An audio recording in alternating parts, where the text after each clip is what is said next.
Սուրբ Էջմիածնի Մայր տաճարի նորոգությունների մասին արխիվային փաստաթղթերի ժողովածու է լույս տեսել։ Հատորը նվիրված է Մայր տաճարի վերաօծմանը և Գարեգին II ամենայն հայոց կաթողիկոսի գահակալության 25-րդ տարեդարձին։ Ժողովածուն կազմել են Ասողիկ Աբեղա Կարապետյանը և պատմաբան Գոհար Ավագյանը։ Հատորում ներառվել են 17-ից 21-րդ դար թվագրվող փաստաթղթեր Մաշտոցյան մատենադարանից, Հայաստանի ազգային արխիվից և Մայրաթոռի արխիվից։ Հիմնականում Մայրաթոռի արխիվատնից վերցված փաստաթղթերը վերաբերում են 21-րդ դարի իրողություններին, իսկ մնացածը վերցված է ազգային արխիվից և Մաշտոցյան մատենադարանից։ Ընդհանուր առմամբ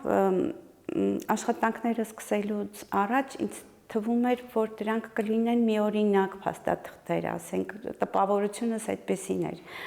բայց աշխատանքի ընթացքում տեսա, թե ինչքան հետաքրքիր փաստեր կան, որ դեռևս վստահ եմ հայտնի չեն, քանի որ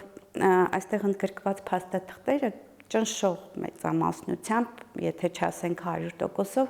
հրատարակվում են առաջին անգամ։ Բոլորս գիտենք Գյուլբենկյան հիմնադրամի կամ Գյուլբենկյանի դերը, ասենք Մայրաթոռի վերանորոգումների հետ կապված 20-րդ դարում, բայց ինձ համար հետաքրքիր էր, որ 1889 թվականին Գալուստ Գյուլբենկյանի հայրը և հորեղբայրը բավականին այդպես խոշոր նվիրատվություն են արել ժամանակին Մայր տաճարի վերանորոգման նպատակով։ 17-ից 21-րդ դարերի ընթացքում Սուրբ Էջմիածնի Մայր տաճարի բազմաթիվ նորոգությունների մասին հարուստ նյութ կա՝ նամակներ, պաշտոնական գրություններ, ճարտարապետական հաշվետվություններ, տեխնիկական բնութագրեր, ինչպես նաև հայ եկեղեցու գահակալների, թեմակալ առաջնորդների և բարերարների նամակագրությունը շուրջ 500 միավոր նյութ է ընտրվել։ Վավերագրերի հատորը սկսվում է Մովսես 3-րդ Տաթևացի հայրապետի վկայությամբ։ Տաճարի բոլոր նորոգումները իրականացվել են հանգանակությունների շնորհիվ։ Մեկ անգամ ևս համոզվում ես, թե ինչ է նշանակել Մայր տաճարը հայ ազգի համար։ Այդ հանգանակությունները եղել են իհարկե ոչ պարտադիր, դրանք բոլորը կամովի նվիրատվություններ էին։ Հատկապես հետաքրքիր է, երբ որ ասենք գործակալը որևէ գյուղի ցուցակ ամեն մեկը ինչ է տվել, հաջորդ գյուղի համար, ասենք գրված է, գյուղը շատ ծանր վիճակում է, ասենք կարկուտը ամբողջ բերքը վերացրել է, մարդիկ ուտելիք չունեն, գումար չեն կարող տալ, բայց 10 տղամարդ պատրաստ է ձրի աշխատել, վերանորոգման աշխատանքները անել, կամ մեկ ուրիշ գյուղում նորից ինչ որ պատճառներով գումար չունի, ժողովուրդը չի կարող տալ, բայց իրենց եզները, սայլերը պատրաստ են տրամադրել, ասենք,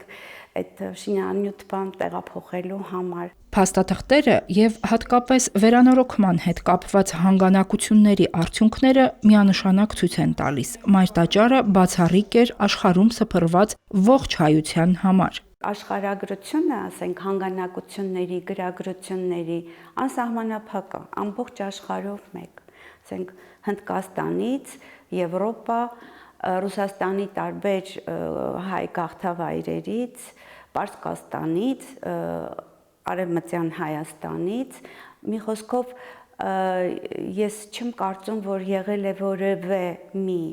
աշխարհի վրա հայկական գաղթավայր, որը չի մասնակցել, իր լուման չի ներդրել տաճարի վերանորոգման աշխատանքների համար։ Գիտեք, դա մի տեսակ,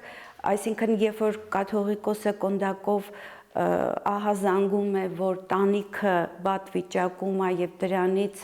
անձրևներից անձրևի ջրերը կաթում են և վնասում են, որ նա նկարները բան, ես տպավորությունը այնպեսին է, որ դա մի տեսակ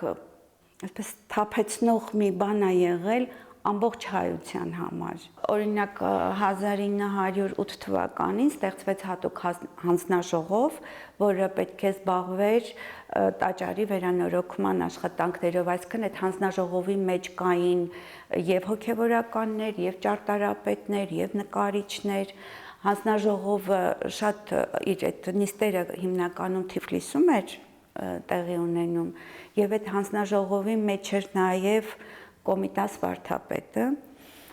եւ շատ հետաքրքիր է ամեն այդ հաշվետվությունները, ասենք վերանորոգումներից հետո ամեն մի կոպեկի համար հաշվետվություն է ներկայացվել։ Տաճարի նորոգման հետ կապված հարցերը բնականաբար միայն միջոցների հայթայթման հետ չէին կապված։ Վավերագրերը շատ բան են բացահայտում տարբեր ոլորտների մասնագետների եւ ուսումնասիրողների համար։ Միշտ մեծ խնդիր ա եղել խոնավության հարցը տաճարի համար։ Այսինքն դարեր շարունակ դա եղել է խնդիր, ճարտարապետներ են հավաքվել, նույնիսկ կոնսուլումներ են արել, որոշումներ են կայացրել, թե ինչ կարելի է անել, որպեսզի այդ խոնավության հարցը որոշվի, բայց